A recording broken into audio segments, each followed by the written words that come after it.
Hey, welcome to New Jump City, everybody, where we recap the week in American and Japanese sequential art. I am your host, Christian, the unbiased king, Espinal, and joining me through Discord, it is the man, the myth, the legend, the tank top sage.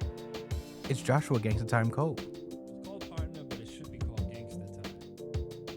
Yo, what up, Chris? What's good, everybody listening? Hey. Also joining us, it is the edgelord himself. It is Big News Brian. なんというビッグニュース What's up, nerds? Whew, we're back after a little week hiatus. You know, sometimes life gets in your way and you can't record a show, but we are back and better than ever as usual. But yeah, we got a lot of show to go through. We got a lot of stuff to talk about, so let's not waste any time. And let's get into plugs. You could find me at the Chris Espinal on Twitter and Instagram. Joshua Cole, where can they find you? At JD_Cole_37. That's on Instagram. And at New Jump City Josh on Twitter. Oh yeah, Brian. You can find me at b.esp on both Instagram and Twitter. And you can find me at twitch.tv/punchline whenever I'm streaming. Yeah. You can follow the show itself at New Jump City on Twitter and Instagram. And also TikTok, because why not? You could email the show at newjumpcitypod@gmail.com with any questions, suggestions, anything you guys want us to talk about. And we'll talk about it on our pre-show chat show that we do now, where we just casually chat about other things. Sometimes it's manga, but most of the times it's other things that we're doing, watching, stuff like that. And we answer questions there. So check that out. And you can also comment under any video that you're watching, whether it's the full version of the podcast. And that's it, because I'm not doing highlights right now because of our lack of video capability. But that'll be fixed soon. But yeah, drop a comment under the YouTube video you're watching this on, or give us a like, share the podcast, subscribe, of course. That's a good way to keep up with our really good chapter of the week poll that we do every week. I put up the poll of the chapters that have come out in the corresponding week, and you guys get to vote on your favorites, and we'll share the winner on the show. So check us out on that. If you prefer audio podcasts, which right now we are pretty much primarily an audio podcast, you can check us out wherever you listen to podcasts, whether it's iTunes, Spotify, Google Podcasts, Apple Podcast, Pandora. We're on Amazon Music. We're everywhere that you listen to podcasts. So, check us out on any of those platforms. And I think that's it. I think that's about it for plugs. Let's get this show started. One Piece. Oh yeah, this is One Piece chapter 1088, Final Lesson. Last we left off in the chapter that we missed last week, we are catching up with the goings-on Full Lead with Garp and the rest of the Marines that have stayed behind to rescue Koby. And we learned a little bit about Garp in his past with Aokiji. We learned about these things called the battleship bags, which are basically how Garp trained himself from his youth, where he would spend the day punching full battleships and try to make a dent in them with only his fist, no hockey. And at some point, they both Aokiji kind of like took on this role and also started training in the same method with him until they were both able to make massive dents in battleships with just their fists and no extra powers on top of that. So that's interesting. And we've Very interesting. Yeah. So as the chapter continues onward, we saw that Garp was sneak attacked by Shiryu, as he was trying to rescue Kobe from getting impaled by Shiryu's sword. He managed to bring Shiryu down in one hit, though. Like, although Shiryu's not like out, he, you know, he made him immobile with a hit. And that led Aokiji and Garp to continue clashing. Everything's kind of going crazy. The last chapter ended with Avalo Pizarro using his Isle fruit to make a giant hand out of the island and bring it down on the marine ship where all of the captured slaves from Fuloled were being offloaded and rescued. And Garp didn't seem too worried about that when the chapter was ending, as he was telling Kobe to relax because justice will prevail. And so we start this chapter, 1088, with Garp giving a bunch of Marines a lesson. He seems to be like lined up in front of a chalkboard, and he asks, Lesson 1, an old man and a baby have been left behind on an island of ravenous beasts. You are on a rowboat that can only hold 2. What do you do? And Kobe answers that he gets off the boat so both of them can make it. And Garp yells to him that he should leave the old man because he's half dead already. And the Marine, as he beams him in the head with something. What the with a fuck marker. was that? It rebounded off his forehead. It's good aim, to be honest. Yeah, to say the least. Yeah, so Garp yells is like, no, you leave the old man. He's half dead anyway. And there's like a Marine behind him being like, Garp, you can't say that. And Garp says, what did you join the Navy to think to save? It's people's futures, obviously, and you have a longer future than some old man. Take the baby and make the most of all those years. And he gets reprimanded for telling people of that. But he maintains that the future of the young is infinite. And we cut over 2 weeks earlier where Kobe does he makes the trade for himself for the rest of the Marines that were on the boat while they were on Amazon Lily. So he basically, traded 800 soldiers for himself as a captive. So yeah, that's what happens. And we cut over to the present as Pizarro is reaching over to the ship still with his Isle fruit. And we cut over to the island proper, and Garp is yelling to them to basically save everybody on the boat. He says, I'll give you an opportunity. You, Captain Kobe, you destroy the hand of the island monster, and Rear Admiral Groose and will protect the ship from the falling rubble. And Helmeppo is going to basically run interference, like just trying to stop people from getting in their way, essentially. So be fodder. Be fodder. So go forth, my son. So the 3 of them run off, start making their way towards the hand. Meanwhile, Helmeppo basically takes a bullet for them. And we cut back to Garp, who is standing, and he's like, and Aokiji's standing before him saying, like, where are you going, Garp, with those wounds? And he's like, you mean these scratches? And he basically moves like the Flash and punches the shit out of Aokiji into the ground. And he still proceeds onward. He just like jumps as high as he possibly can up to the level of the weird skull mountain that Avalo Pizarro is inhabiting. And he uses his galaxy divide to basically destroy that giant mountain with one punch. Galaxy divide. And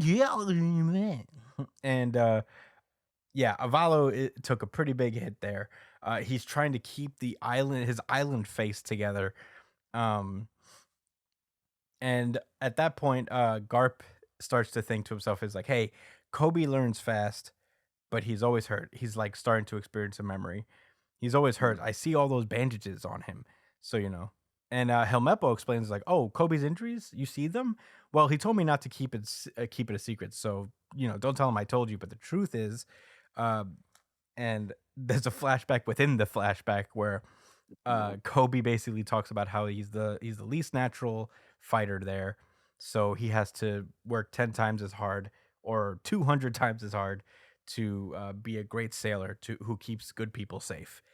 Um, so every night after training with Garp, he starts using the battleship bags, the same method that Garp grew up with, just punching them until he's strong enough to make huge dents in them on his own.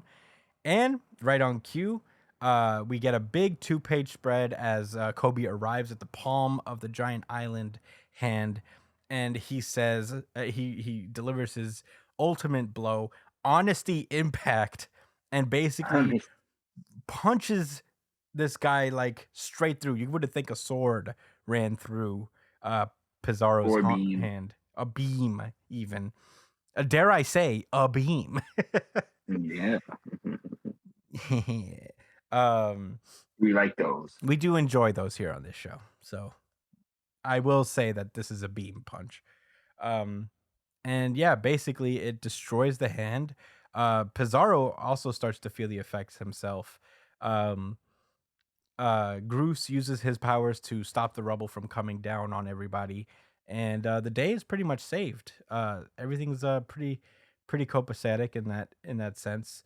But that's when Tashigi starts calling Garp. Is like, okay, everybody's safe. You can make your way over here now. And Garp is like, get away from the island, full speed. I'll manage on my own.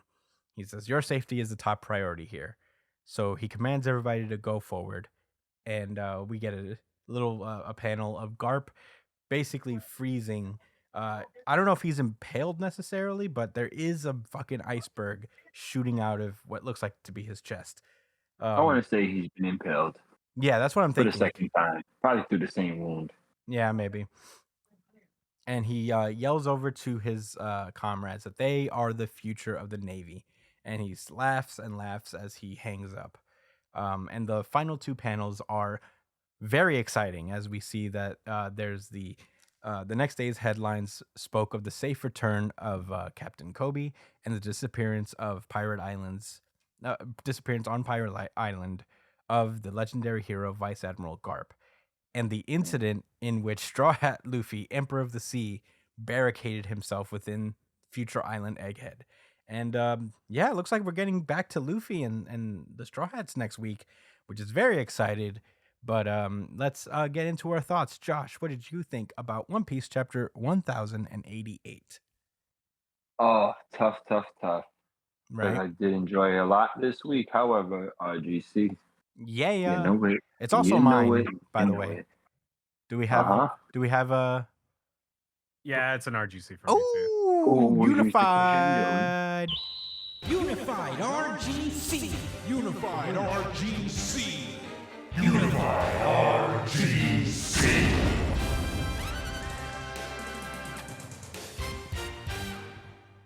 Go on, Josh. Well, I have a question. Was Kobe using Conqueror's Hockey?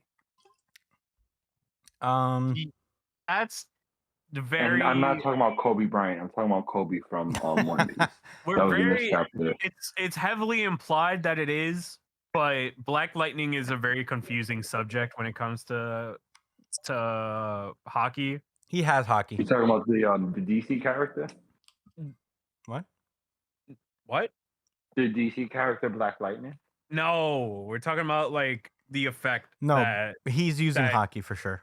yeah, we know he's using hockey, but Conquerors. Yeah, he has the lightning around the hockey. Conqueror. Yeah, but the thing is the Black Lightning isn't really like it's used in a lot of different contexts, so it's hard to really know for sure.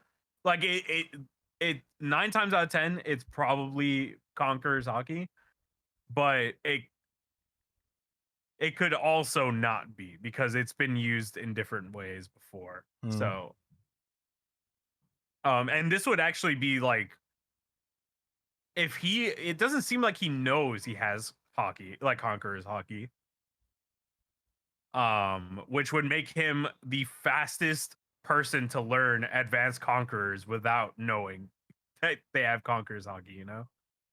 So my Aside from reasoning, maybe Zoro. Zoro also, I think, yeah, is up there. my reasoning, aside from the Black Lightning displayed, well, it was two things. One, the sheer output of his strength is, I felt like, similar to Garp's. Oh, I don't think he achieved that without using Conqueror's Haki himself. Would you guys? I mean, how do y'all feel about that point specifically? Mike, can you repeat that? I said that I think that just off the fact that he's like, that punch was as strong as something that Garp could do, or like close to, and the fact that Garp could pull off those feats using Conqueror's Haki, I feel like it's kind of like a dead giveaway. Like, he's using the same, because it's clear that Garp is using Conqueror's Haki, right? Yeah. Yeah. So I mean, so that's one point, right? But the other thing to me was, I guess, his conviction before he made the punch, which it's manga. I guess a lot of characters, make a conviction in their mind and then do their attack. But like, he made a point that he was going to do something for the sake of others. I guess, like a leader. You know what I'm saying? And I feel like when the other characters have, achieved Conqueror's Haki, it's when they got that, that mind state. Mm-hmm. They definitely made a big deal out of it with Luffy and Zoro. With it, being about their mindset. Luffy always had it. Well, I guess, Luffy had it since the time skip, but and showed it a little bit prior. But Zoro, he started to realize it in his mind. So I guess it was more with Zoro. Like, he realized it in his mind. So this might have been the first time Kobe was using Conqueror's Haki, and in order to attack with it anyway, to weaponize it. But yeah, I think there you go. Destroyed or they'll die. People will die because of me. Well, And technically, then honesty. Zoro had it since Alabasta. Technically, I don't think he had it the since Black Alabasta. Lightning. no, not Anime the doesn't Black count, bro. Lightning. It's because of Ashura, like the Ashura movie did. Ashura He didn't do it in. Conqueror's He didn't do that in Asura. In Alabasta. Yeah, he did Oh, he didn't. against what his finishing move on Mr. 2 or Mr. Nope. 1, whatever. That wasn't Ashura. Isn't that? No, he. Ashura is inherently Conqueror's Haki. Yeah, it's a How? it's a manifestation of his Conqueror's Haki. Yeah, but he did. Oh. But he also didn't use it. He used it in Enies Lobby for the first time, actually. Yeah, against the Juret. Yeah, Oh, against the was it? Jurave. Okay, that's what it was. You're right. Juret. I was thinking of something else. How do you know that's his manifestation of his hockey? I don't think that's true. Because the only other time he's ever used it, he's only used it once. He's only used it twice. The first time was in Enies Lobby, and the second time was when he used Conqueror's Haki against King. No, he's used it again. No, he's only used it twice. Hmm. We have I- quite the debate on our hands, yeah. Hmm. Well, so look, are we all in agreement that Kobe Beef is using Conqueror's Haki? Yeah. I don't see why Brian? not. Yeah, Are we gonna make a stance in solidarity as No, it's New Jump City? it's likely that he used it. Oh, so when he used it on he only used it twice. Once during Enies Lobby, and once during against Kaido, which cut him, which actually left a scratch on him. So I don't know. In my opinion, there's still a lot of room to interpret it differently, as in that was just a special move before, and when he did it against Kaido, he was starting to awaken that energy, which helped do the sword. We had a whole conversation about this. Did we It's not? described I feel like as he's definitely. through sheer will, Zoro creates an illusion of 2 more heads and 4 more arms appearing on him. Yeah, but this isn't Nen, you know what I'm saying? Or like fucking Jutsu. It's just he's I just don't know. hitting them so hard and so fast. and so Sheer vividly that will. it's like, Sheer will conquers Haki. That is close to Conquerors, I will say. Is that it? Is that what? Yeah. All right. Well, I'm not gonna die on that hill. Yeah, I guess I'm not gonna that's die on what's up. It's not really worth it, to be honest. I will concede. Zoro been about that life. That's fine. I like Zoro. Well, yeah. I guess we'll see with Kobe in the future. But aside from all of that, this was a. I think we all kind of knew this was gonna happen with Garp, right? Everyone's seen it happen. We talked about it a little bit in the last Mhm. chapter, but you know, it's Garp. Oh no, we didn't because it came back last week, and we didn't do. Okay, well, whatever. Look, I felt like Garp was a pack. So I wasn't surprised by the outcome, but it was still kind of crazy how they got to it. It was this was clearly Garp pass. This was Oda showing us that Garp is indeed passing the torch to Kobe, and also Kizaru was a no, not Kizaru. Please help me, Iceman. Iceman. Mm. Kizaru. Aokiji. Aokiji, Oh no, thank duh. you. No, Derp. Jesus, I'll take a derp for that one. that's fine. Yeah, you got that. Well, I'm gonna just call him Iceman now because of that. So, The Iceman. yeah, like it's crazy because I kind of like this character. Now I'm like, he's a cornball. Aokiji? Yeah, he ain't had to side with Blackbeard. But now I don't know. His connection. I didn't like the way he was talking to Garp. Because it's not like Garp put a lot of work in to help people as far as what was shown in the series. So Aokiji having this like negative, this kind of uppity attitude towards him in the fight was like slightly annoyed me.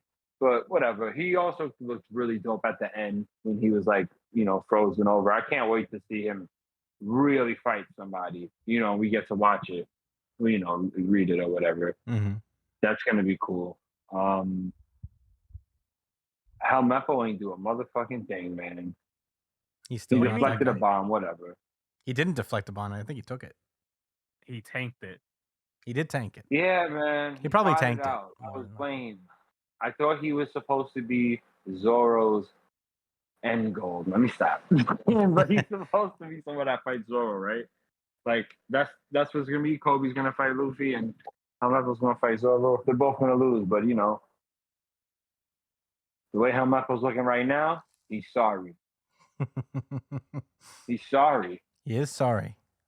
He's sorry, and his swords are foul, and his style is whack.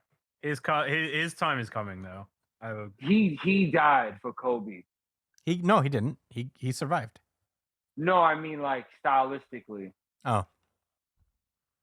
Well, Like not in this chapter. Like Kobe had like Oda had to sacrifice his character design to make Kobe look so cool. I think the editor said, "Listen, there's no way. There's no way. There's no way. You have to make one of them lame, or you can't make one of them that cool." What's it gonna be? I think Helmeppo is gonna come up at some point. He better with them whack ass boomerang swords. What the fuck are those? They have Let me those are guess, you actual guys swords. like I those think. swords? I think they're real swords. I just let me see. Brian, can you look up? I don't doubt the I forget what they're called. validity. Yeah, but like of look up them. I'm Helmeppo just and saying they look explain what swords he got. corny for him. Huh? They look goofy with him. He looks goofy with them. He does look goofy. He's with an them, uber but to be goof, fair, bro. he'd look goofy with a lot of things. He's holding 2 fucking bananas in his hand in a bucket hat. What is he in Hawaii? His On a plantain fucking swords? vacation? He's out there saving his mans. What? His plantain swords? Yeah, platinum. Yeah, Man, Yeah, what man. sword is that? yeah. You I could probably know- look up Helmeppo, and then in the wiki they'll explain it. Who does he think? He thinks he's Gojo and he's not. Is that what he thinks? Gojo, he had the blindfold before Gojo came out, Oh, and I Gojo knew stole it. his swag and said, "This is how you do it." It's Kukuri swords. Kukuri swords. I don't think these knew are. it. I don't think. Well, how do you? What are they about then, Oh, Brian? very nice. What's up? Talk to me about them. What do you mean? I mean, what's the general like? What's unique about them aside from their shape? Like, why are they shaped like that? I What's don't the know. purpose? They're just fucking. You want me to look up the history of Kukuri blades? It's not right there. It's not like next. How'd you find out that it was called that? You Googled I it. just googled Helmeppo. LOL. Kukuri All right, is Google a type of Kukuri short sword with origin. a distinct recurve in its blade, originated in the Indian subcontinent. It serves Ooh. multiple purposes as a melee weapon and also a regular cutting tool throughout Mm. most of South Asia. So he is cutting bananas up with them. It could be Like, like I Alright, mean, in that- theory, that is a realistic. Yeah, like you could use it I to cut wasn't- through like Yeah. foliage while you're walking through while you're hiking. Yeah, You you're could right. use it to that's a defend machete, yourself. basically. It's very versatile. Yeah, curved machete. Listen, I'm not saying it doesn't have its real world applications. It by themselves, I'm sure they're okay. The hell Meppel holding them. I mean, we're talking about dweeb universe right here. You know what I'm like? I don't know how else to articulate it. You say dweeb universe? I did, man. I'm running out of terms to use on this show.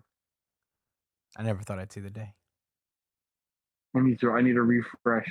Yeah, you need to get your shit together.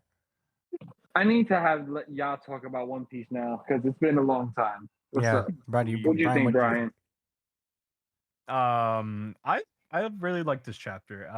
Anytime we get more development on Kobe, I'm very excited. I've been waiting for Kobe to get more shine because he's kind of like the Marine version of Luffy, you know? Especially now you see more of the similarities between each other. Like I bet you if Luffy didn't eat the dough fruit, this would have been exactly what he did. He would have been exactly what Kobe was. Just training to keep up and not wanting to fall behind. He showed his like his undying will to like be someone who can protect others.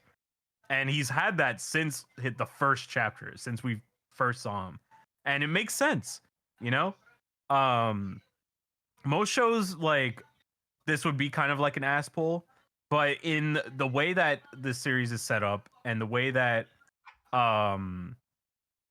like hockey works and how much will and dreams come into play, it's highly believable that Kobe would train like that. It's highly believable that Kobe would unlock conquerors this way, you know? And it all works out, and I'm so fucking happy to see that the rest of the world is getting more developed, and we're getting to see more of the Marines and the future of the Marines. It's just, oh man, so fucking good. Bittersweet, but I agree. Yeah, but this isn't just the future of the Marines like as they are. This is the future of the Marines as it could be, you know? Like these three could be the ones who set the course correctly for the future of the Marines. And you know, it's nice to see. These could be the three admirals that we're looking at working under what's his name, blind dude. Fujitora? You think Fujitora is Yeah. going to be the next guy? It's either I think Fujitora is going to be admiral, like fleet admiral. Mm. It just makes sense the way that he carries himself.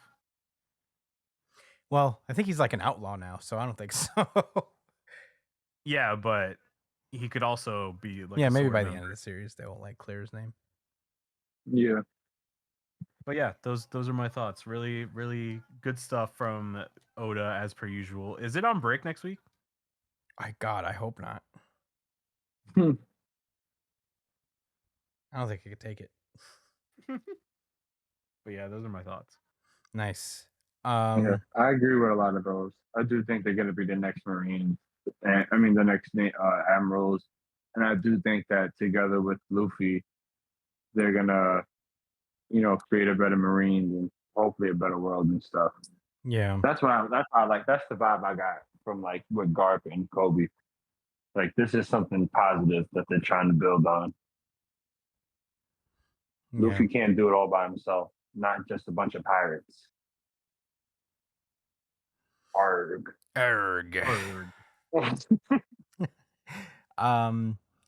Yeah, I really like this chapter a lot. I don't think Garp is dead, or this will be the last we see of him. Oh yeah. Yeah, okay. We haven't seen him What die. do you mean? If Pell can survive a nuke, Garb can survive this. Am I allowed, Chris? Sure. 2 minutes? Okay, even quicker. Listen, why the fuck would they keep him as a prisoner? What are they gonna hold him in? So Under the fucking island or something? He's gonna There's punch his actually- way out. there's actually a They theory. can't on lock this. him up. There's a theory on Oh. this. Go for it. So the theory is that the reason why they captured Moria is so that they can take Zebek's shadow and put it into somebody. So now there's a chance that Blackbeard will resurrect Zebek by putting his shadow into Garp. I don't know if that works necessarily, because that would only work for Moria. Yeah, exactly. And Moria would be And- they would force Moria to do it. To inject someone's shadow into somebody is like a very temporary thing.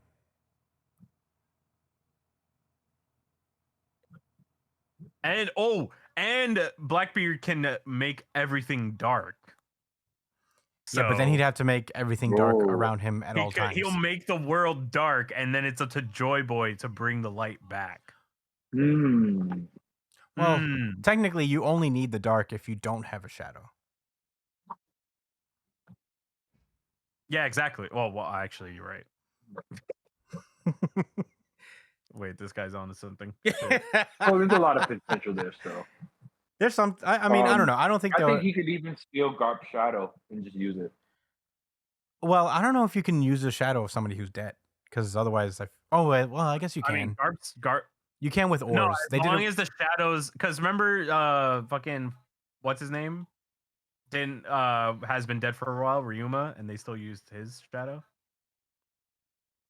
True, I guess. Well, that was me making an argument for why he would probably still be like why they would keep him alive. Not so, I still think he's dead, and that none of this is gonna work out. He's not dead. Yeah, I feel like there's a very big golden rule: is if you don't see someone taking their last breath in One Piece, if you don't visually see it on the page, there's a probability at least that they're alive. Also, did you see Aokiji freezing his tears? So sad. Yeah, he's dead, sad. man. He got impaled No, twice. he's not dead. He's not John Wick, bro. So Alright, there's- like, There's also a theory that Aokiji froze over the wound he got from Shiryu. He just went through the same wound and kind of like kept him from bleeding out that way. Yeah, until I see him dead, I'm not gonna believe he's dead. And they also said he disappeared, not he died. So as far as the world knows. Yeah, I mean, we also don't know how or why or how like the Blackbeard pirates do anything they do. So, there, for all we know, there is a reason they would want Garp to be alive still. there has to be a reason why Blackbeard chose to take Kobe as prisoner. He did have a reason. He said was that it? he wanted to use Kobe as leverage to get the world government to consider the pirate island like an actual island. Yeah, but recognized. He had And when that was taken away, he was like, we'll figure something else out then. so he could have done that with 8,000 men in a warship. But he decided to take one person instead. He took Kobe, who is like seen as the A future of the member of Marines. Sword. Yeah, but he's like he knew that like Kobe's different though. Like Kobe would be the one guy in Sword they would make an exception for. But they didn't though. He didn't even get a chance to really negotiate. He didn't start any negotiations with them yet. No, but what I'm saying, like they weren't going to rescue Kobe. They were going to leave Kobe. Garp went on his own accord. Well, yeah, that's what I'm saying is that when that option closed to him, he still said that like, well, we'll keep you around anyway, just in case. Yeah. He did say that. Like Blackbeard definitely had a plan for Kobe and then realized, oh, that's not going to work. Well, No I harm, see. no foul. He figured it happened in real time too. Like they showed that in the flashback. Yeah. I guess I forgot about that. My bad. No, it's all good. Fool. No, I'm kidding. Yeah, there's lots of love. You know, man, Garp is also like there's just so many people whose pasts I'm super interested in. And Garp is just like another guy who's like part of that equation. It's like, why is he the way he is? Why did his like kids and grandkids turn out so different from him? Yet at the same time, there's like shit that within him that is mirrored through Luffy. Like in last chapter, he was talking about the same. He would say something that's like that Luffy would say, where when Aokiji asked him to mentor him, he said, "Don't tread on my freedom. I don't want to do that shit." You know. And I'm wondering, like, what is Garp's real relationship with the Navy and what he sees to be? How could he operate under these guys who are like so clearly corrupt? He's got to know that these guys are fucking assholes. That's probably why he runs Sword. You know, like yeah, it's really interesting. That you do pose a good question. Maybe he just, I mean, he's not just because he's so strong and he is smart doesn't mean that he's gonna always come to the clearest of conclusions. He probably just didn't foresee a situation where maybe overthrowing the government would be a net positive for society. So he figures working, letting the government be and him working alongside of them and having access to do things that he wants to do is probably, you know what I'm saying? Maybe he looked at it that way. well, I think Um, it says something that he runs the outfit that is not really related to the Navy like that. Like who are basically they can do their own thing and they're almost like semi pirates in a way. right. X-Drake Well, especially. that opposed to him becoming becoming a revolutionary.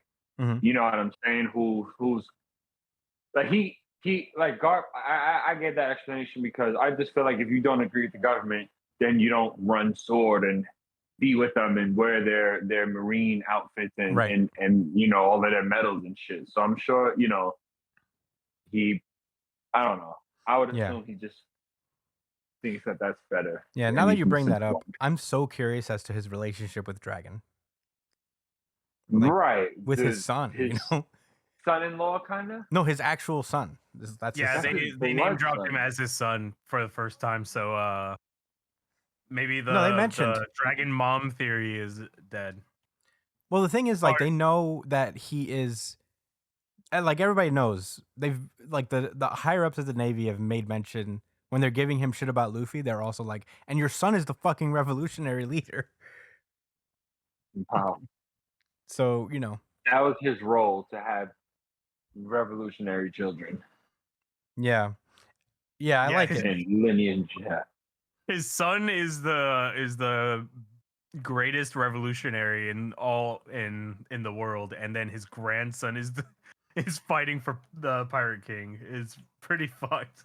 You know what I think? I think this is why Garp is like really interesting is I think he's also a guy who like values his freedom and stuff and he has his duties to the Marines, so if he ever comes across either of them, he'll like do what he has to do, but he's not it would be a hypocrite of him for him to actively be angry and chase down Dragon and Luffy like that because they're also just like being free in their own way, Mm. you know?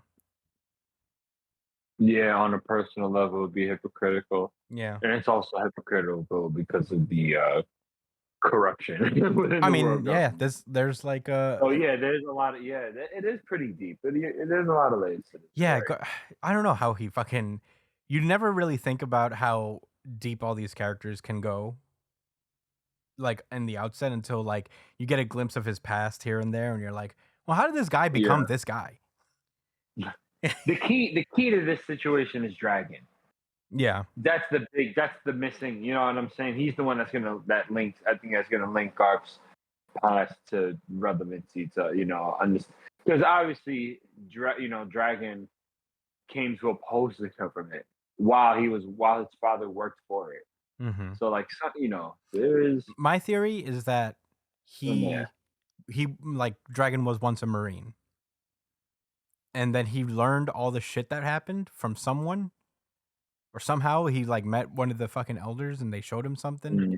Or he came across something he wasn't supposed to, and he was like, "Fuck this," and he left. Negative. Yeah,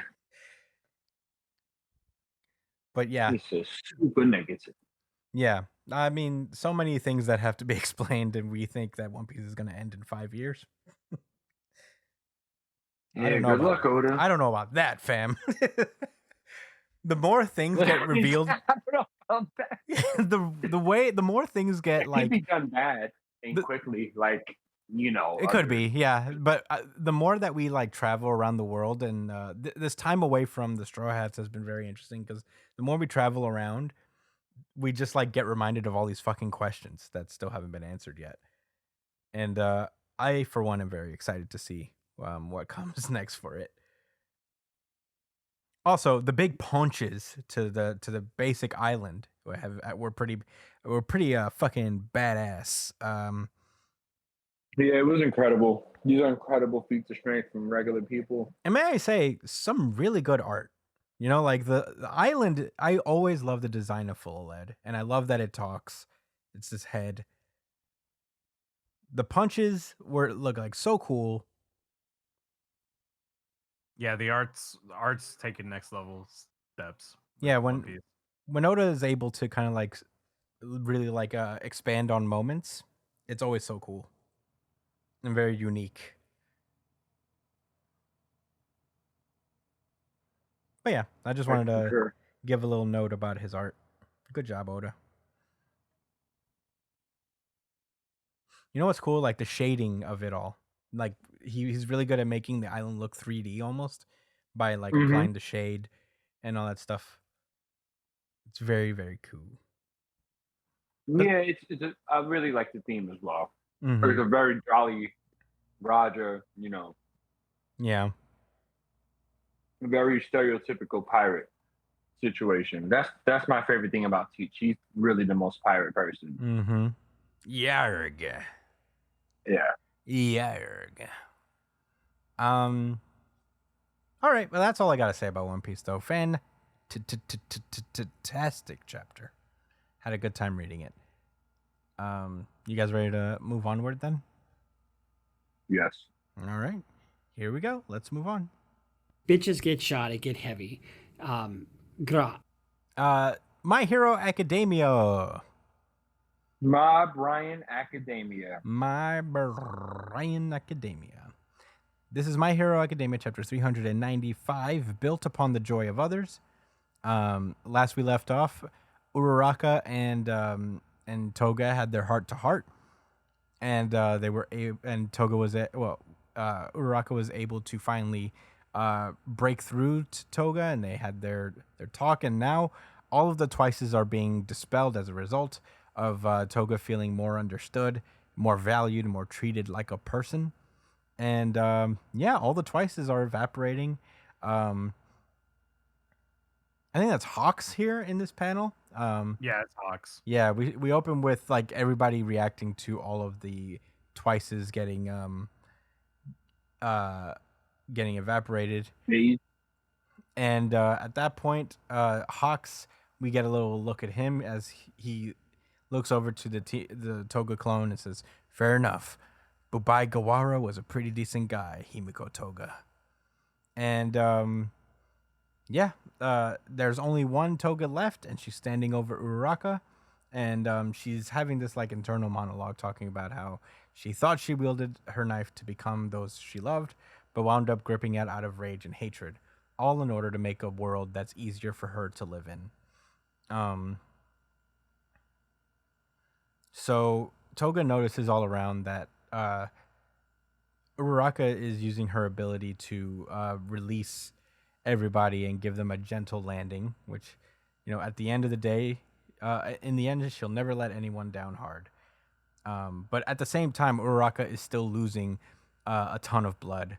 And she sees that Asui is as well. She sees that Asui is injured. It's not looking good for everybody despite all this stuff. And she's like, that much blood loss will be fatal. And she explains that like the League of Villains will destroy everything. And once the dust settles, She knows that it'll be a world that's easier for her to live in. And then she takes like a bunch of Uraraka's blood and turns into her. And she says that she was so happy to hear what she had to say. And she knows that she said live or die, winner takes all. But the thought of a world without you, I don't like that. And she injects Uraraka with one of her blood-sucking needles. And she says, and to show how genuine these feelings are, all of my blood is now yours to have. And she performed basically a blood transfusion. And she explains that, like, when I almost died, Jin saved me this way. But since I'm out of Jin's blood, I gotta turn into you, Ochako. So, you know, she basically this is why she does it. She turns into Uraraka so she can have basically the same blood type as them. And she's like, no, don't. And Toga asks her if she was planning to go to prison and make blood donations till she died. And she's like, you could have been just fine and dandy catching villains, Ochako, just eliminating the freaks from the world, just doing the right thing. Yet, you know, Yo, I imagine when I was reading this that when she said, hey, you plan to make those transfusions, huh? And like, I don't know why I assumed that Uraraka was gonna be like, no, give you a blood transfusion, because, you know, trying to stop her from making sense out of her doing the same for her right now to save her. Yeah. But, you know, it didn't go that way. Yeah. That would have been fucking hilarious. Yeah. She's like, nah, nah. I wasn't gonna do that. That's not the same thing. No. You're assuming. You're assuming something. That's rude. Dude, you see, I knew you was a villain all along. Yeah, but she goes on to talk about that Uraraka went above and beyond for someone who hurt lots of her friends and stabbed her up a bunch. And she's like, you're kind of weird, Ochako. And you know, Ochako's basically begging her to stop. And Toga says that she lives and she loves as she pleases. And she's like, I can't let you catch me, just like how you can't bear letting me get away. She says that she's sorry for stabbing and screaming at her. I'm sorry for stabbing. Yeah, sorry, my bad, bro. I was tweaking. You know what? I wasn't really thinking. I don't know what I was thinking. Drop a casual NB. I may or may not have blown this whole thing out of proportion. I'm sorry. My bad. Saw we. That's on me. You remember that episode of South Park where they had the BP guy? Of course. Sorry. BP. I've never forgot what BP did. Yeah. I'm sorry. Sorry. I'm I'm sorry. So yeah, she explains that Toya burned her old house down. You know, he made it go away for my sake, but she said that it made her happy. But even with the house gone, the bad stuff is still there in my heart. And you know, she said you didn't make it go away. You know, and as painful as it was when you reached out to me, my heart felt so light. She said, it's like I could just float away. And we get this 2-page spread, and where Toga thanks Uraraka for saving her, and that she's made her genuinely, truly happy. So, you know, she says, like, I wanted to become other people so bad, so in fits of jealousy and affection, I drank all their blood. And she's like, maybe if I'd known this sooner, and maybe if I'd just known this feeling sooner, then despite how badly I wanted to drain their blood, I would have yearned to give my blood away too. And she's like, if I had experienced this sort of love, then maybe I would have had an easier time living in this world. And I guess she passes away in Uraraka's right next to Uraraka. She says that she is Himiko Toga. She lives and loves how she pleases, and that's how she made her way in life. Just a normal girl with the cutest smile in the world. And that's where the chapter ends. Josh, what did you think about My Hero Academia chapter 395? So you think Uraraka's dead? I mean, you think Himiko Toga is dead? You know what? Maybe not. Maybe I could be wrong about right, because you know we didn't see her take a last breath for sure. that. That's true, but it's heavily Yeah, implied same for. thing, Brian. Right? Yep. Oh my god, he's so mad. Why you I'm just being mad, petty. bro? Why you mad, bro? Nah, this was a satisfying end to this little situation and to Himiko Toga as a character in the series. You know, I don't. I think one of the reasons I was able to be so patient with this is because I it wasn't obvious. It wasn't obvious the direction um that that Toga's like story was gonna go. And that's for like, reasons as far as like information withheld probably for too long or just not enough being shown in general. But I lost my train of thought a little bit. Well, let me make a different point. I really I thought it was really sweet, the chapter in general, but I guess the way like the two girls had a conversation with each other, how Toga just started really appreciating Uraka for what she's doing as a friend. It was it was a it was very realistic. Her coming to that conclusion. It wasn't like they fought and that's like I get you now, sis. You know what I'm saying? She was still ready. That's what it was. She was ready to keep it going. You know what I'm saying? But she decided to save her friend and sacrifice her life. It's not like because she said like, listen, I want villains to win and change the world, and I think the world that world would be better to live in. But I love you more than that. You know what I'm saying? So I'm going to save you. It was Toga taking complete control of her own of what she wants to do, and then just that moment with her, interpreting her quirk differently. Like it wasn't us saying what if, it was literally herself, the character talking about, man, like I probably could have been a nurse or something like that, giving out blood transfusions, or like, I could have, maybe people would have really liked that I switched, like can change it to the other people I like, whatever. I just thought it was very well done. I don't want to drag it too much. If I if I remember the other point I was trying to make, I'll come back to it. Brian, what do you think Um, about the chapter? part of me, I really like this ending actually. I do like this ending, but part of me really wishes, like, if she is dead or if she did die this chapter, part of me really wishes that she was the one to like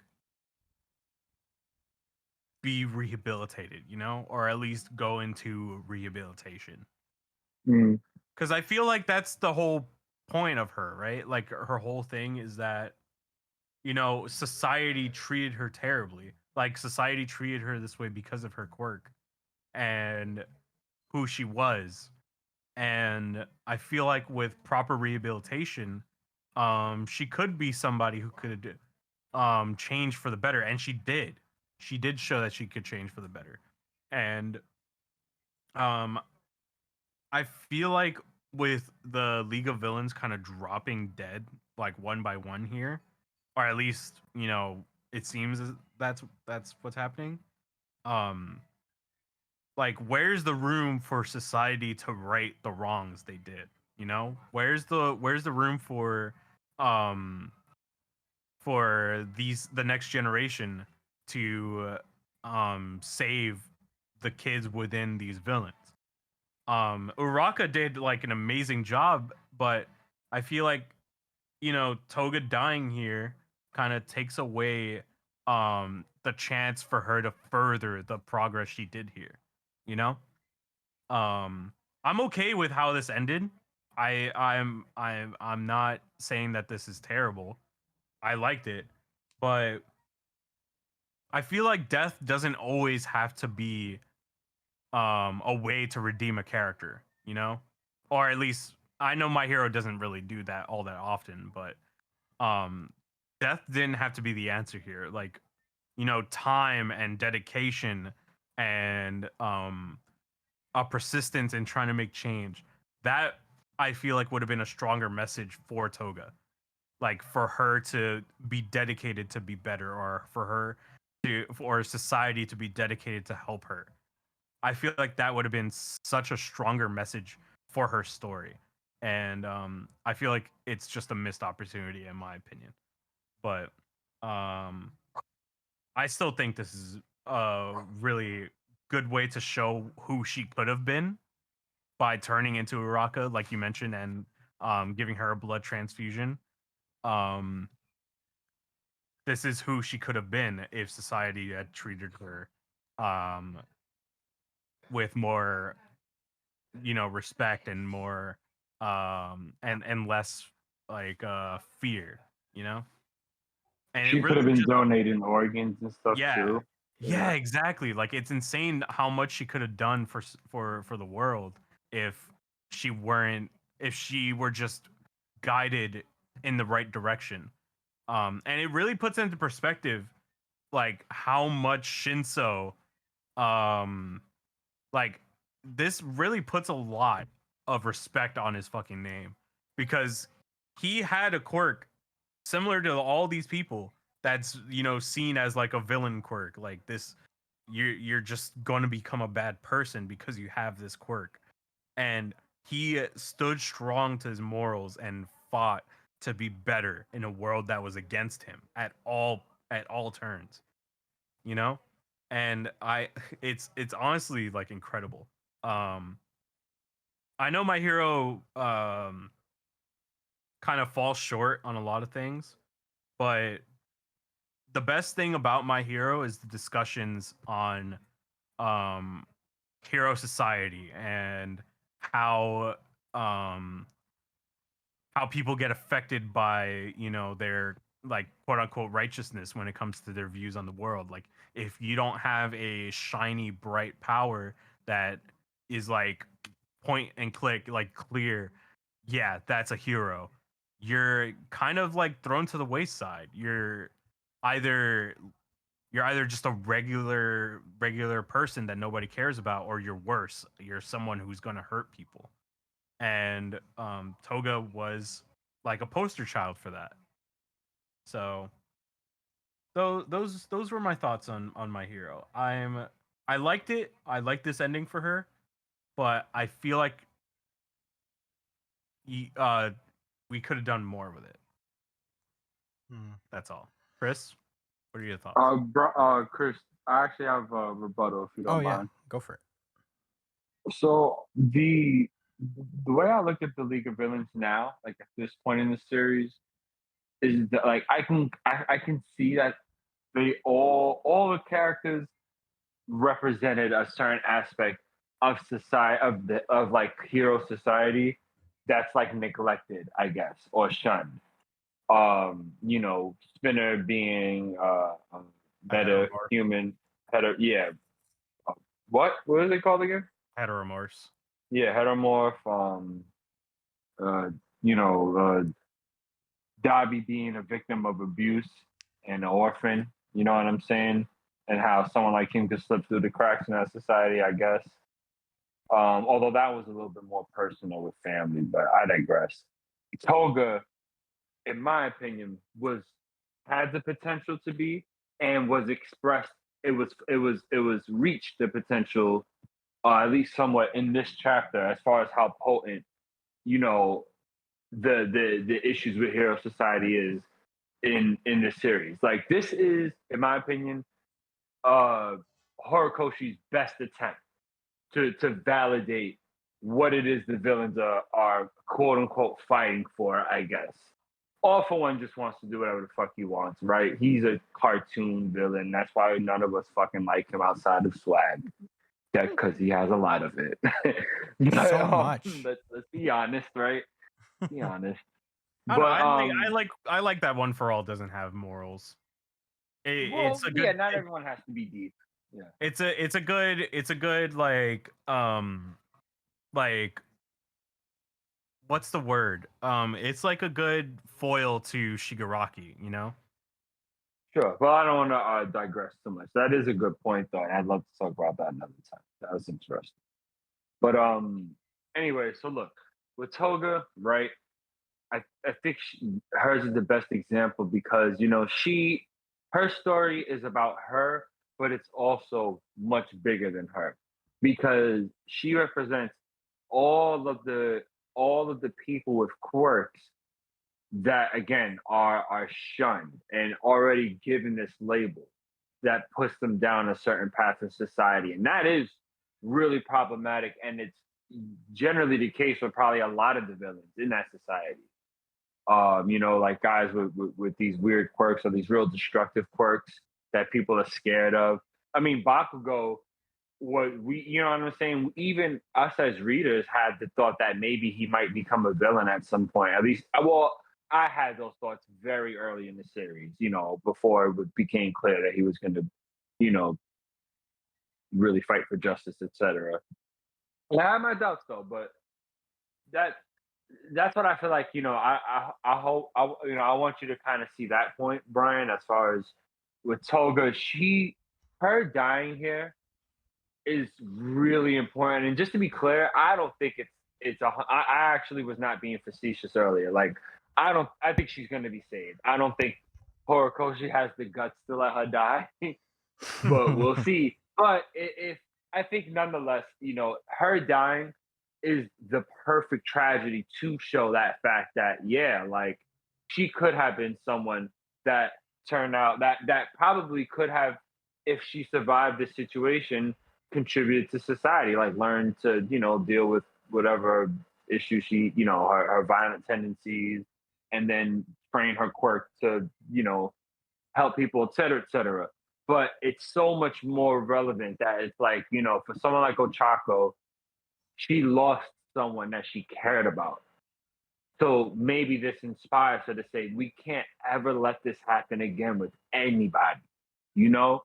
Because again, I think that's what the message is, and what these children are going to change about, like, that hero society, to make things better, to try to make people more aware of the conditions that lead to people being villains in the first place. Toga's death here is important and reminiscent for all of the other weirdo quirk people, I guess, for lack of a better word. You understand what I'm saying? It would be nice if she's alive. I think it invalidates or weakens what Ochako is trying to understand and do. If anything, I think it kind of drives that will stronger. Do you see her giving up because she died, or do you see her going harder for that fact? In your opinion, Brian? I think regardless, she's already on the course to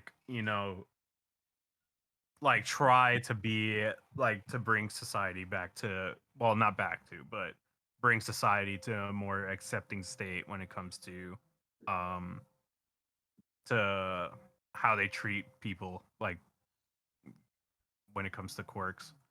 But Yeah. I do agree that her death would light like a bigger fire within Uraraka for sure.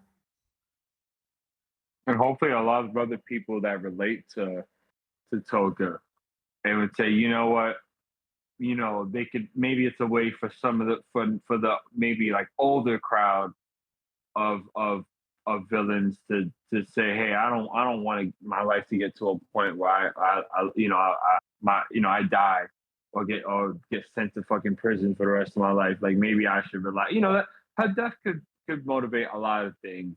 But it would be nice if she was still alive, though. All of Hero Society saw this happen, by the way. Like, this was in the heart of the battle. Yeah. All of Hero Society saw what Uraraka did. So it's a genuine tragedy in my eyes. Like, they saw her literally show everyone that these are humans. Yeah. Yeah. Yeah. So well executed. All right. So that was the end of my rebuttal. Yeah. I agree with you Sorry, guys. Chris. No, I agree with you guys. I thought I was trying to think of things that wasn't really ground already tread. because I think you guys covered everything pretty well. But one thing I do want to note is that like I think like that one of the cool things about My Hero is that it's just like kind of about how like no matter how like advanced a society gets, there's always a potential for abuse, and no matter how like sophisticated our systems become, there will always be people who like slip through the cracks. And all the League of Villains are those people who just like kind of slip through. There will always be like prejudices, and the superpowers is just another prejudice to be added. What kind of power do you have? You know, and Toga was definitely a victim of that.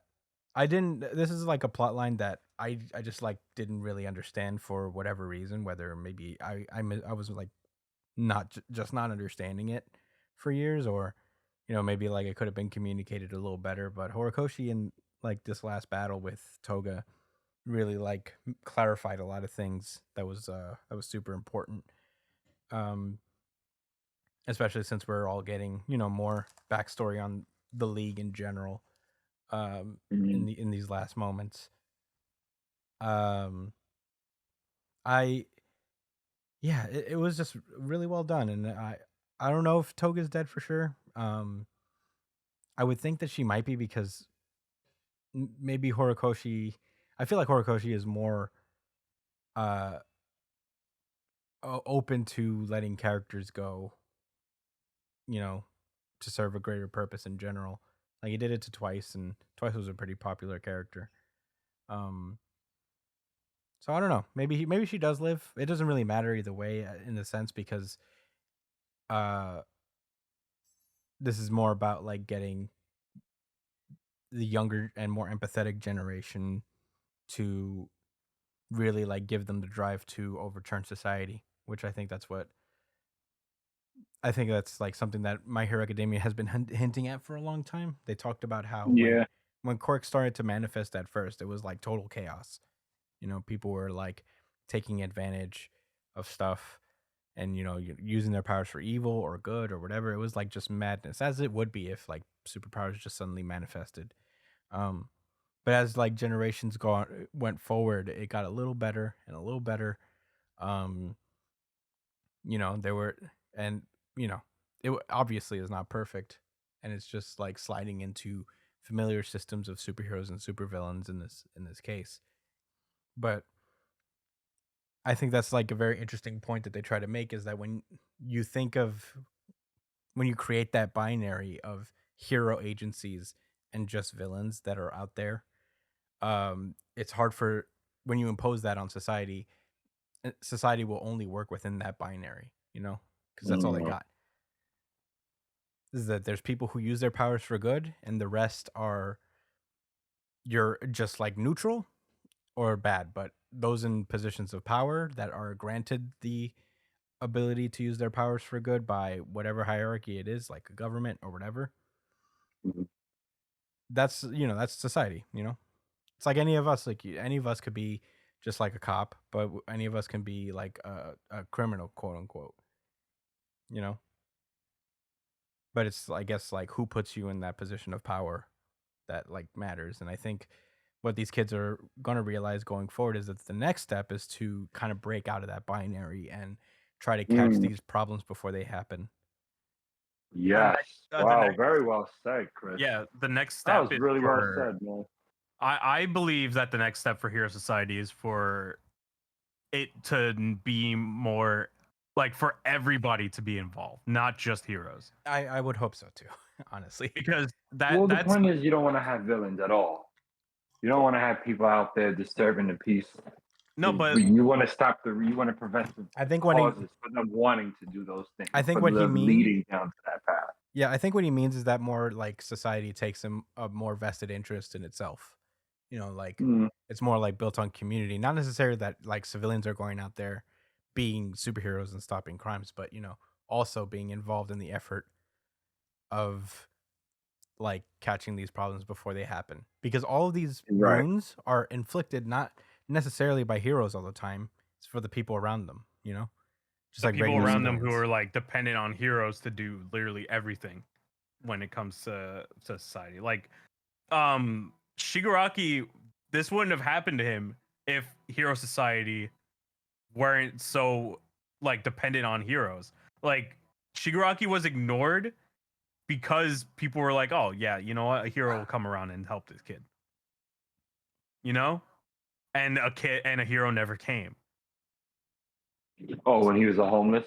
Yeah, when he was a homeless kid, like everybody literally just walked past him because they just assumed that heroes would take care of it. It's just like an over reliance on it, and it's something that has to change. People have to be, you know, more urgent. They have to have a sense of urgency for themselves. It's also like if you look around at who really affected them when they were young and made them, it was like, you know, Toga's parents and, you know, Toga's neighborhood, you know, the village that or the town that Spinner grew up in, you know, Right. Toya's family, Mm-hmm. you know. Yeah, these power structures that Yeah. surround the It wasn't- characters. It wasn't that Yeah, like you a want hero you saying fucked them some over shit right now. necessarily. Chris is cooking. I am Nigga cooking. said, "Oh well, y'all covered a lot of stuff, but you know, I got this one thought. You keep frying it up, bro." No, I got yeah, some you thoughts know, too. it's. I think, yeah, that's more also what hurts them the most is just like generally societies, just humans looking after each other without the need of a power structure to hold their hand through it. You know what I mean? Yeah, like to get to that point eventually, Mm-hmm. which is kind of the point I want to stress, and which I hope is the intent, you know, being expressed with this comic, is that, you know, like the issue was that society was stagnating for various different reasons. You know what I'm saying? But like human society has undergone so many changes. You know, it's natural. It's natural for things to change, and the key to having a balance, in my opinion, is just for people to stay aware of that fact, to know that, hey, like we must always constantly challenge. I guess in real life too, right? But even in this comic, like they have to be aware and inspect and be critical of the things around them. Mm-hmm. You know, challenge their perspective. Say, hey, you know, we have these problems. We've been, you know, have the way we've been tackling them, has it been working? Is it really working for people? You know, is it more, you know, that to constantly check yourself. You can't just get comfortable with doing one, you know, with one way of things. That's how all of these toxic structures take form. Mm-hmm. You know, that's how they're allowed to take form, because, you know, people don't check them. And you know, that's what happened. That's what I feel like happened with that Hero Society. It just kind of got to that point. Mm-hmm. You know. Yeah. But yeah, I think that's it for me. I think that's all my thoughts. But yeah, I thought it was a pretty solidly put together. It's very consistent with themes of My Hero. And I think that goes for whether Toga dies or not. If she dies, it's a little stronger, I guess. It's like a more powerful message. But at the end of the day, it's about like what happens after. And, you know, if Toga is alive to see Uraraka change the world, you know, based on what she learned from her, that's also good. Right. I wonder what the streets is saying. What are the streets saying? That this is How they been feeling these chapters?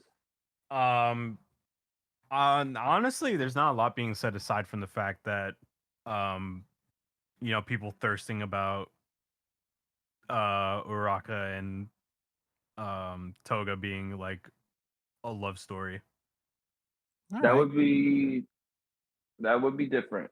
Yeah, that's like a different. Well, you know, the streets can let us know in the comment section of this video, or email us at newjumpcitypod@gmail.com with any thoughts of the chapter. We'd love to hear from folks about what they think and what the streets are talking about as well.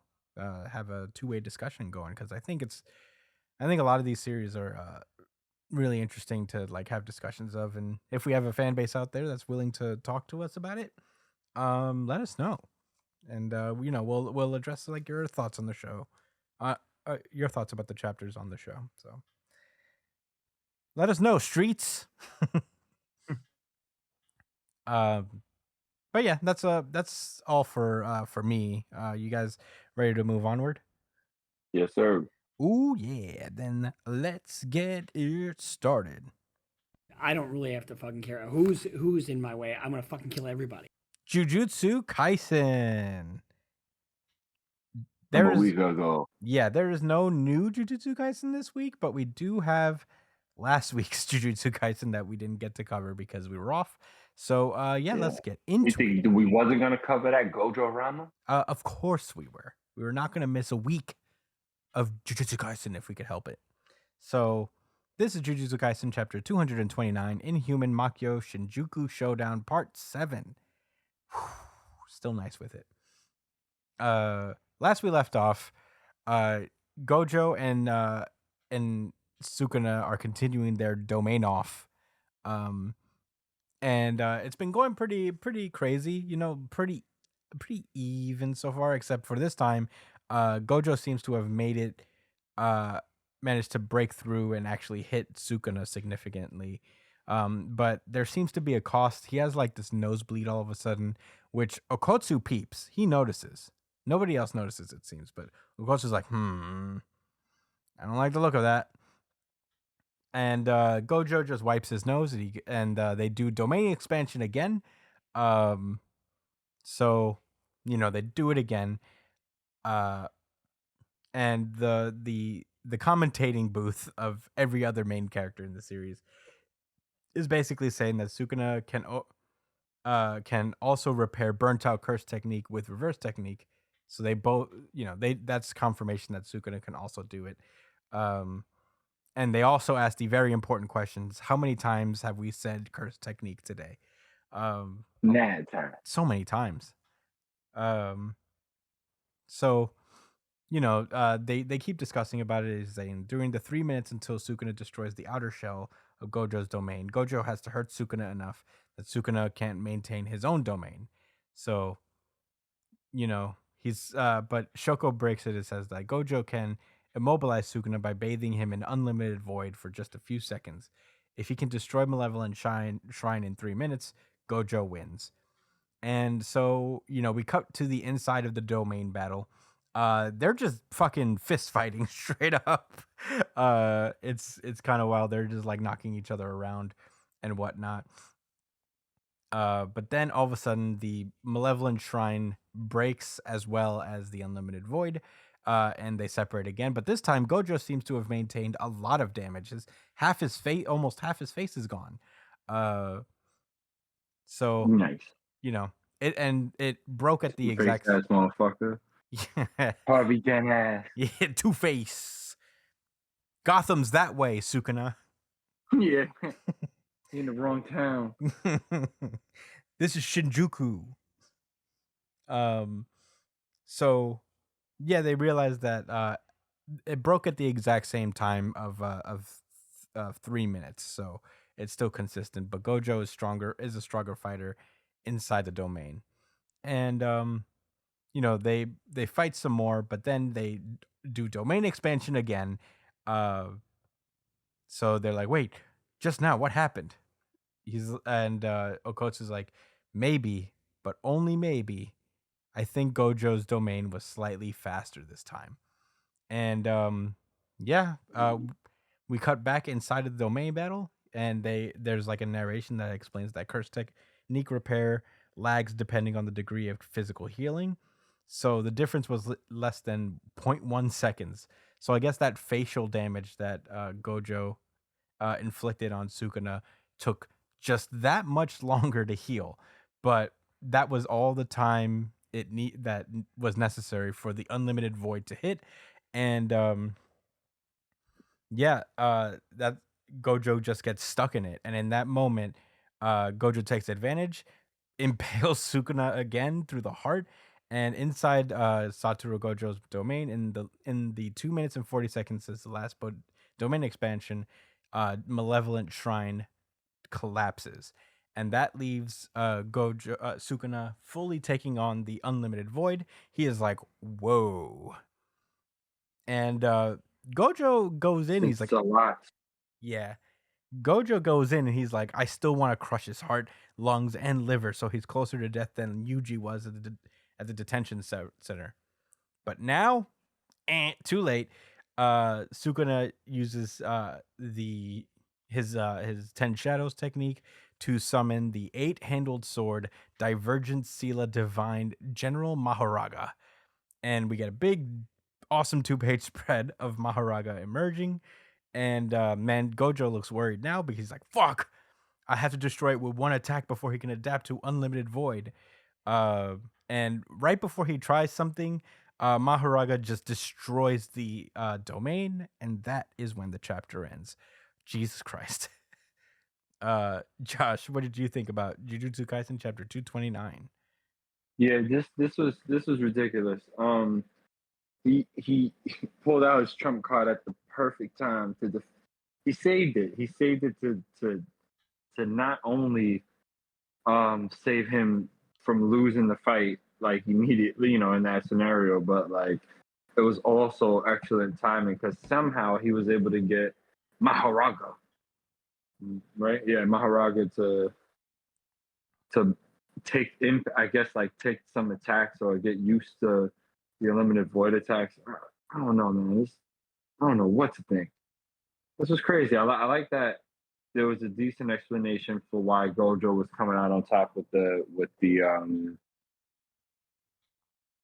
perimeter battles, arena battles, domain battles. Domain battles. There we The go. perimeter There we battles? go. Perimeter battle. Perimeter Yeah. expansion. I'll write that down too. I'll write it down. Someone write it down because I actually have the cat on me and I can't reach my pen. So someone write that down. Anyway, he was just able to deal enough damage in their interactions to beat him out. You know what I'm saying? Like he's just steadily collecting a lot of damage on Sukuna. But all of that stops now because he has to deal with this fucking monster. He's the strongest summon of any series. What series has a stronger summon? Shenron doesn't count. He's not like a fighting summon. You know what I'm saying? You gotta get Yeah. the Dragon Balls and all that extra shit. Like I can't. Can you like? You know? Do stands count? Yeah, he's probably stronger than an Egyptian guard card summon. I think he's like Doomsday, bro.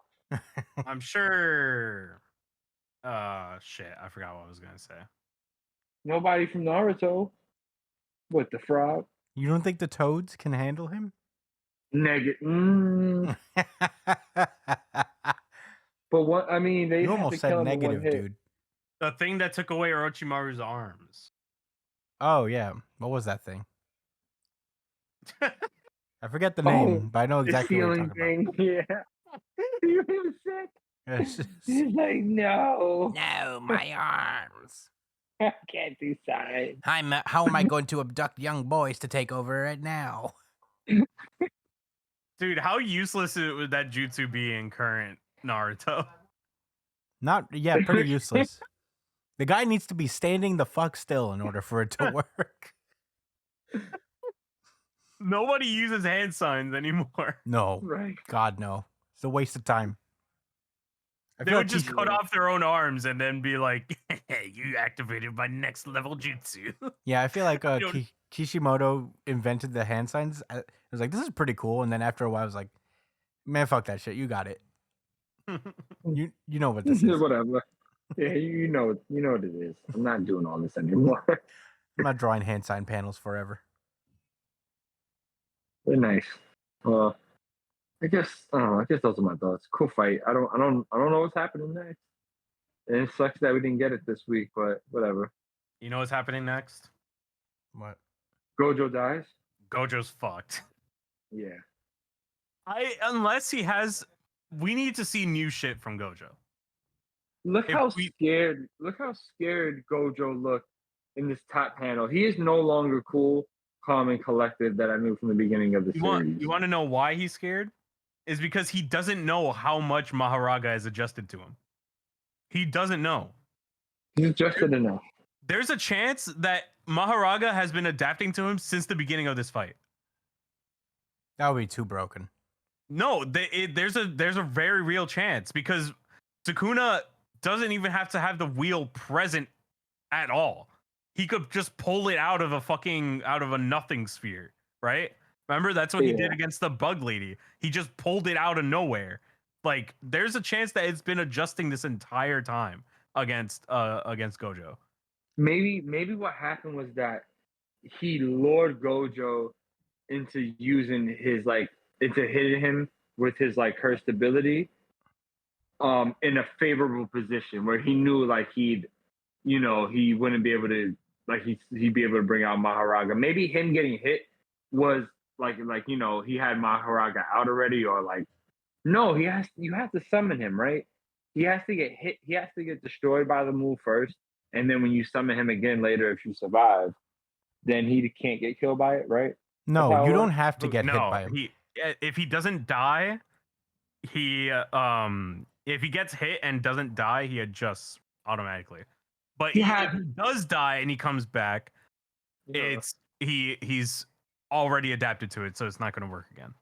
I don't know, man. I feel like maybe Sukuna took advantage of Unlimited Void somehow, made it so that that's what it's gonna be. It's gonna be about the fact that he wanted to get hit by that attack. Because that was the only time he got hit by Unlimited Void, right? The whole match. Yeah. Mm-hmm. Because that was almost a one-hit KO. Yeah, it was supposed to be a one-hit KO. And he was able to bring out Maharaga while he was looking into unlimited nothingness. His brain was overloaded with all the information that ever existed, and he still called for Maharaga. That's a true bond. It's because the wheel has been active, I think, this entire fight. Yeah, I think that's possible, to be honest. Huh? I think that's possible.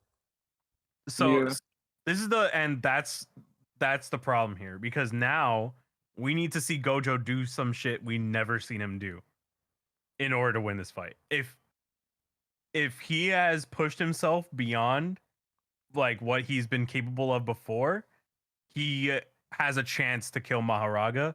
But even then, Maharaga alone is a fucking menace. It is an absolute fucking menace. And the amount of resources he would need to kill Maharaga is already putting him at an extreme disadvantage against Sukuna alone. So it's he's kind of fucked. I don't know what he does to win this. The odds are way too heavily against him right now with Maharaga being out. So I don't know. I think Sukuna just straight up won by summoning Maharaga in this fashion, because now also Gojo has no cursed energy, by the way. So he has to survive against Maharaga and Sukuna with no curse technique. He has to stall 5 seconds to get his shit back.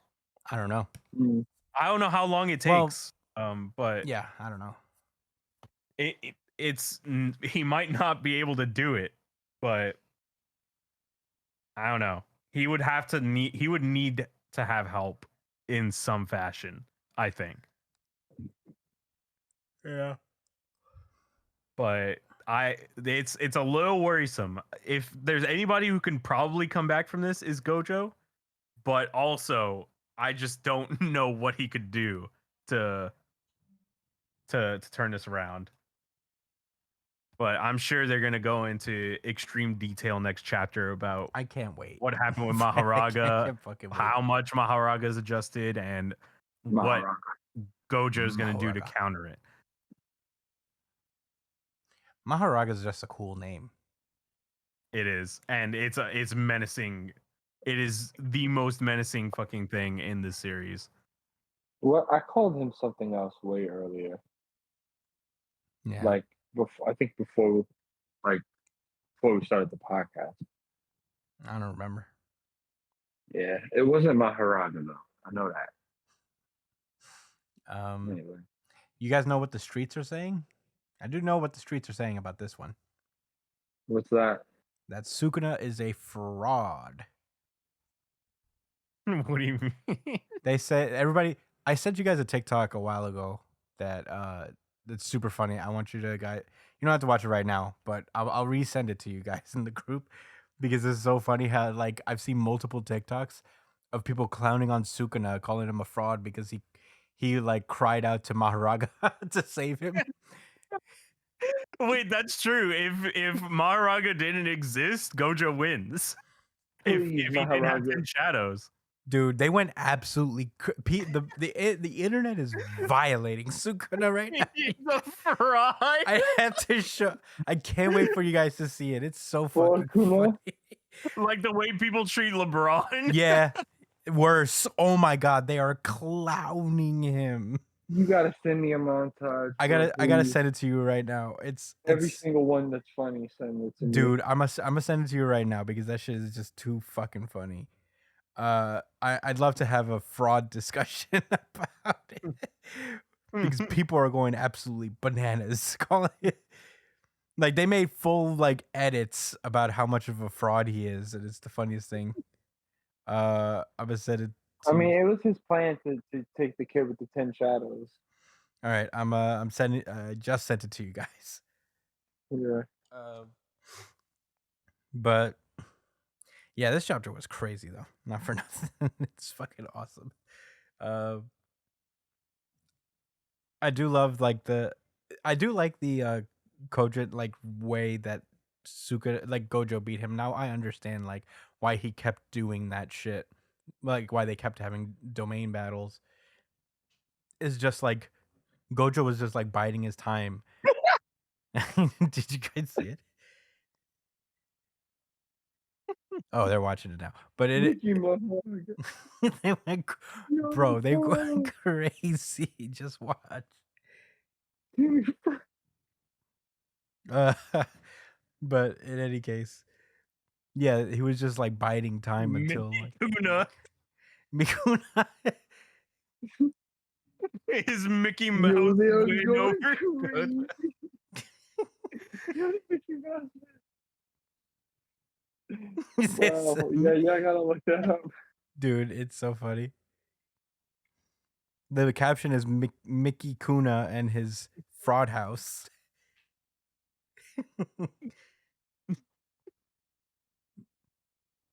That's deep. He is alone, the fraudulent one. They barbecued him.